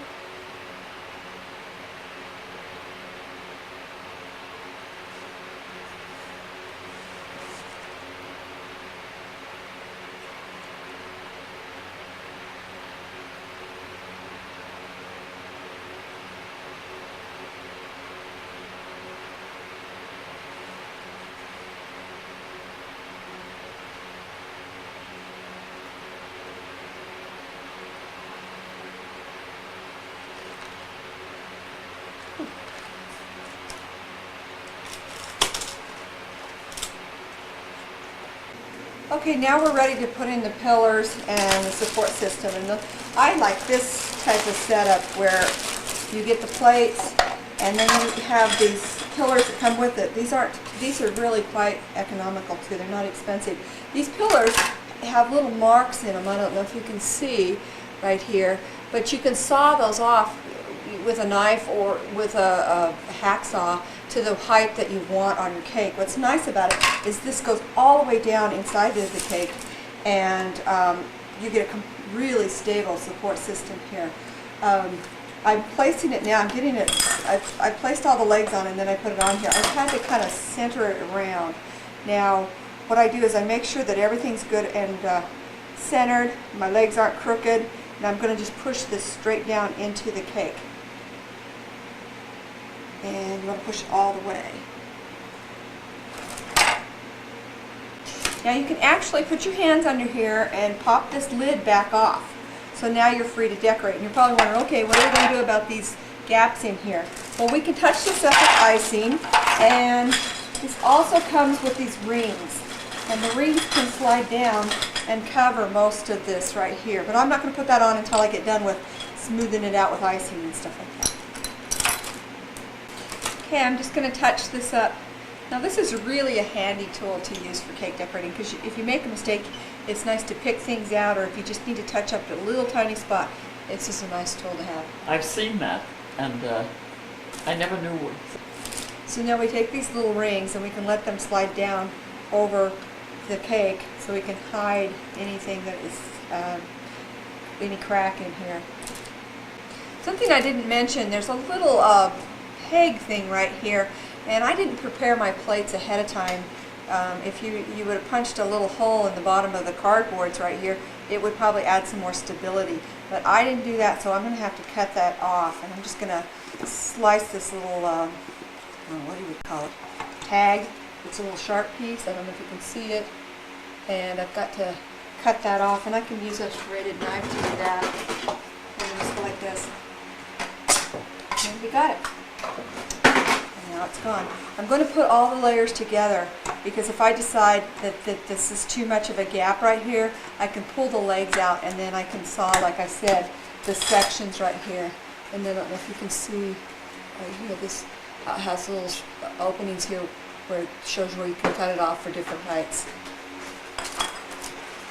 Okay, so I'm going to place all the legs in here, and make sure the little rough ends that can be cut off are at the bottom and they go inside the cake. You don't want those on the top, they'll show.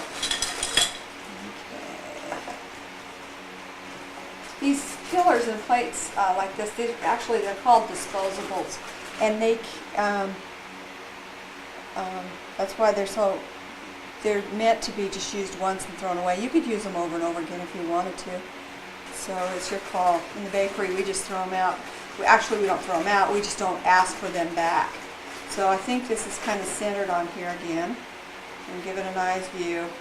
Make sure that it's on there good and centered. And then you just place it and push it down.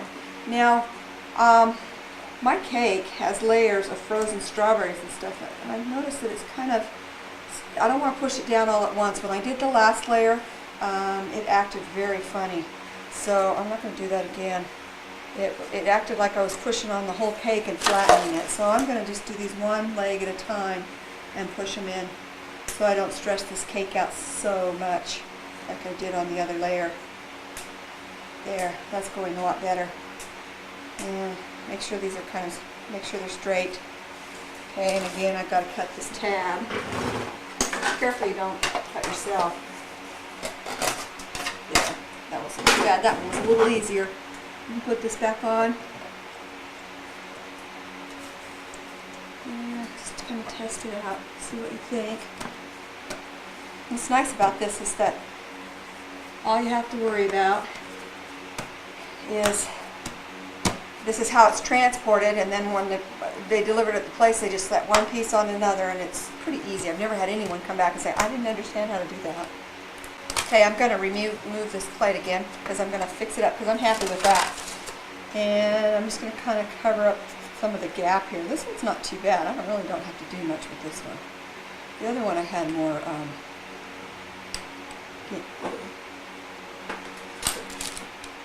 okay, and again I'm going to put down those little rings to cover anything in between. Let's dress it up a little bit. Make sure those are in. Okay, that looks good. And I'm going to put the whole cake together as one piece and then make a decision. Is this okay, or do I need to shorten these pillars? Okay, obviously after I put this together, this layer here is slightly thicker than my bottom layer, so I've got more room down here. So what I'm going to do is I'm going to take those out and I'm going to take off probably a ½ an inch, and that will balance everything so I don't have an obvious bigger gap down here. It's not uncommon to have like one of these layers a ½ an inch thicker than another. So what I'm going to do is gently take these each out, and I'm going to wash them off. Be careful not to get any cake crumbs back on my cake. And then I'm going to cut a ½ an inch off the bottom of these and then place them right back in. So we get everything down perfect. Okay, now what I'm going to do is take a hacksaw and saw on this. It has it perforated and semi-cut for you already. So just saw this off real slow and then I'll rewash it. I think I can break it from here. Yeah, that's not bad. Not bad at all. And take the ring off too. That seems to make it harder to cut these.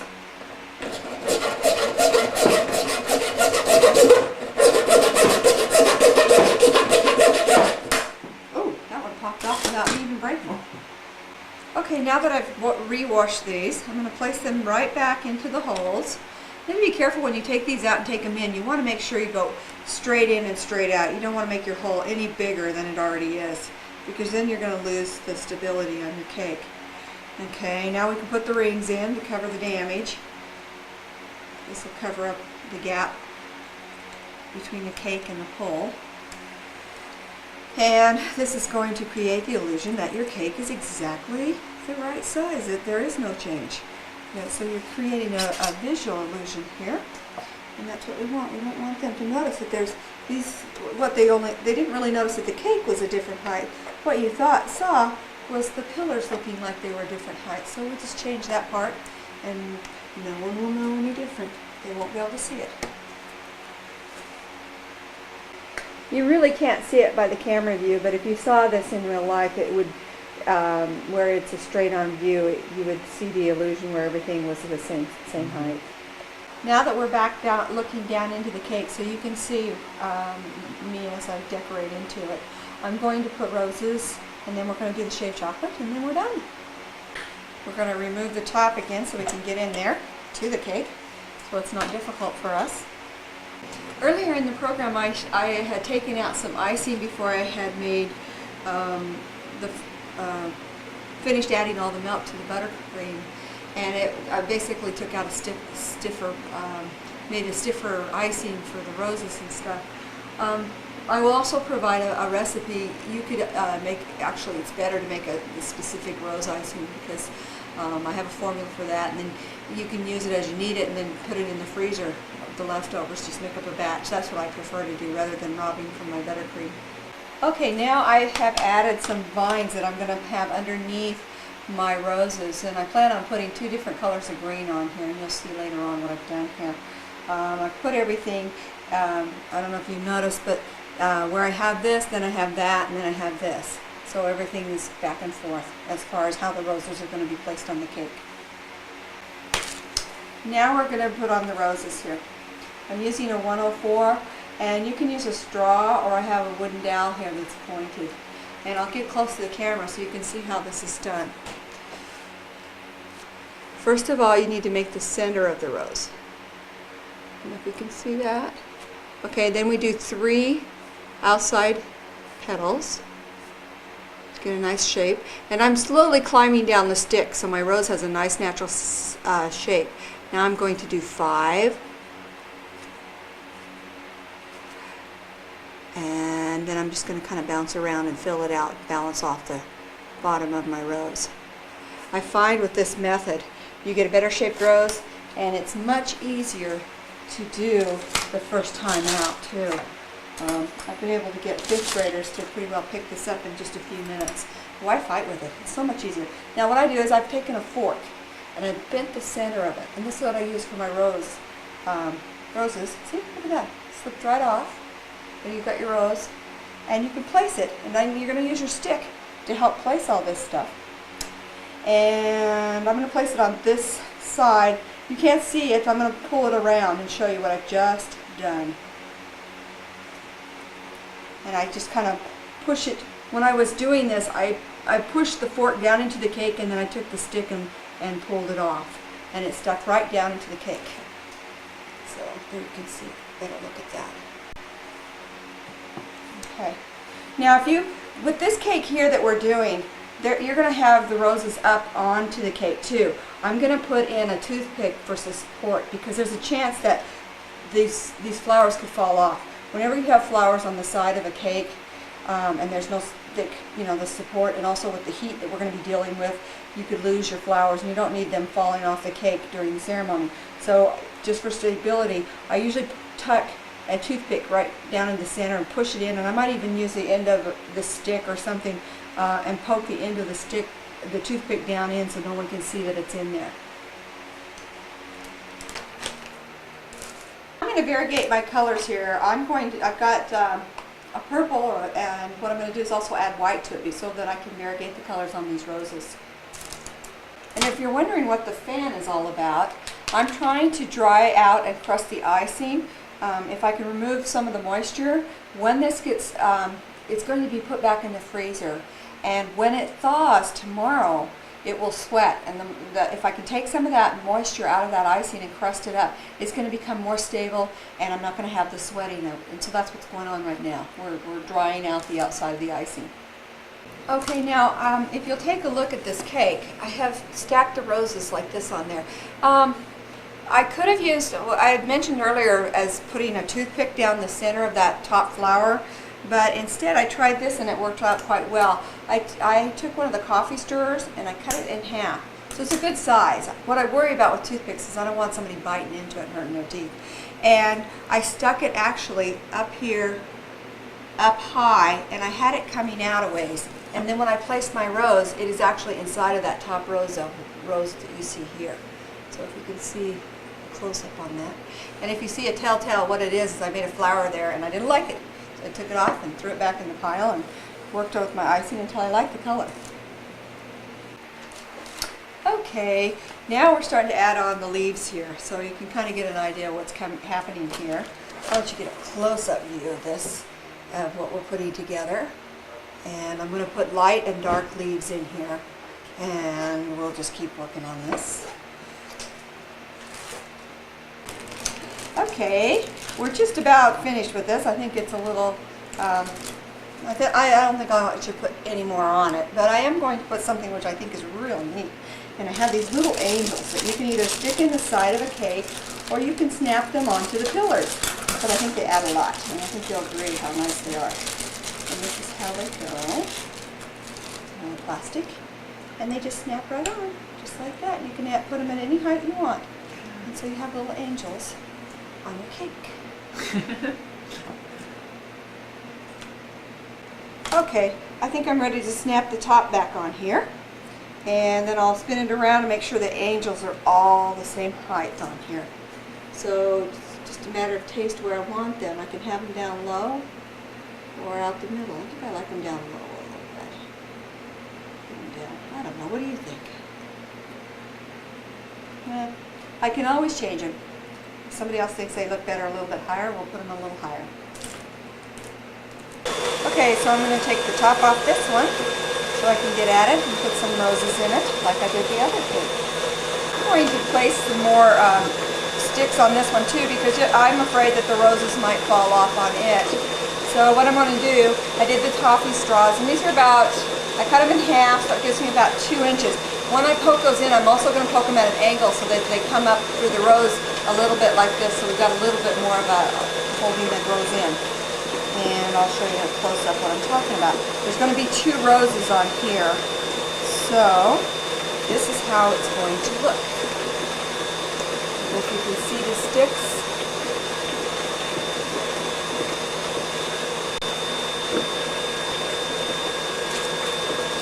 Okay, I'm going to make some more roses. I don't know if you've noticed this, but what I'm doing is I've got my purple and I've got white here. I'm not going to mix it up on purpose. It'll make a prettier rose.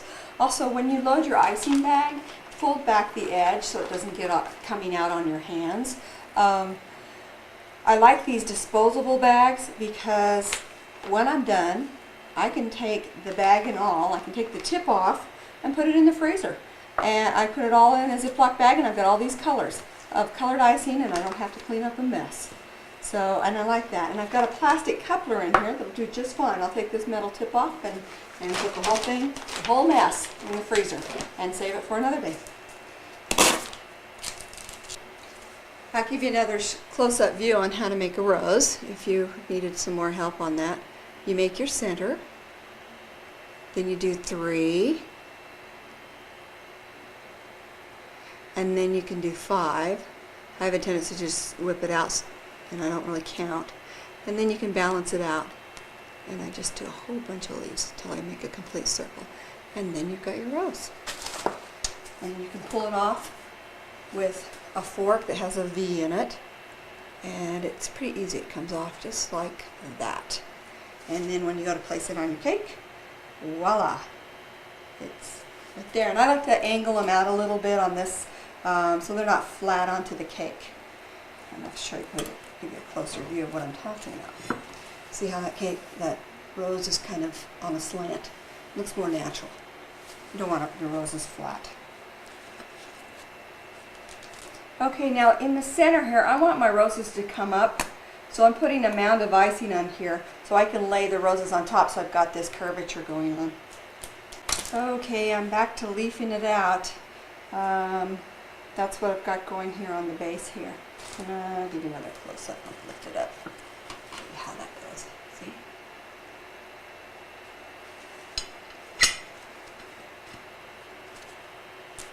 Okay, now I'm going to add the lighter leaves. And if you're wondering what size of leaf tip I'm using a 68. And put one up here. And then we put one here. Cover up our cracks and our corners so everything looks nice and natural. And then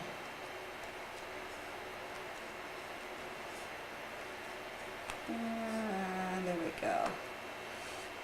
Put a few out the sides here. And then just kind of look around and see, okay, where can else can I put a leaf? And I think that's enough.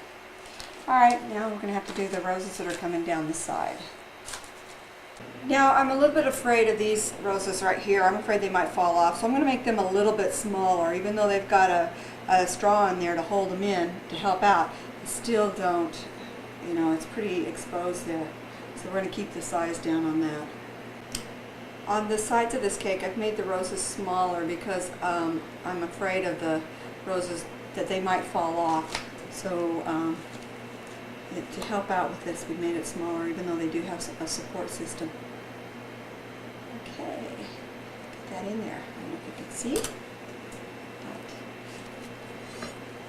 give you a close-up view of what's going on here. Okay, we got another layer down. Let's make sure nothing's missing. The leaves are all in there, the two tones.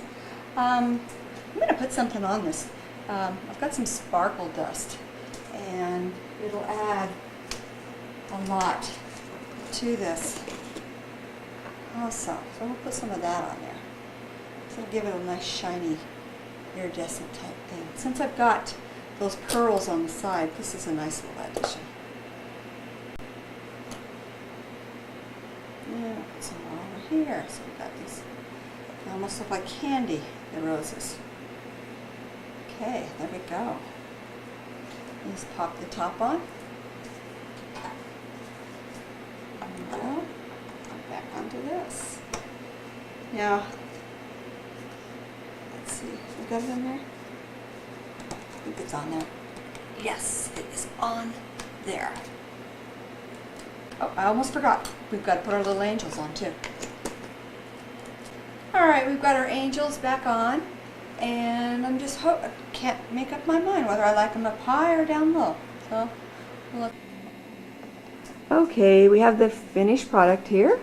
So we're going to do an overview of the whole thing, so you can see what we came up with at the very end. Okay, oh, I should turn the fountain on. No, don't do that. We'll do a backup view.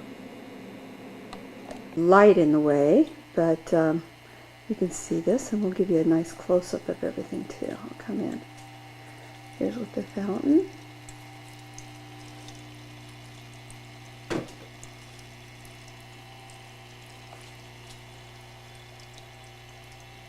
And there's your wedding cake. And there's the backup.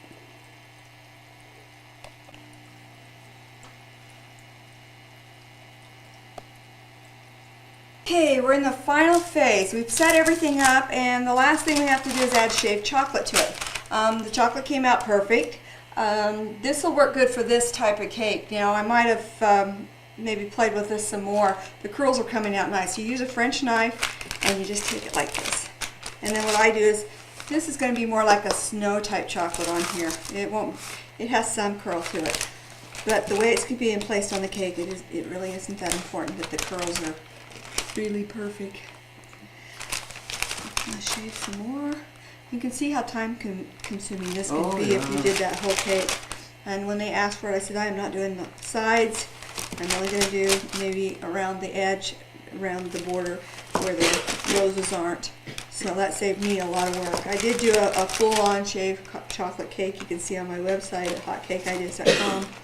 And I don't even remember how long it was, like 8 hours or something.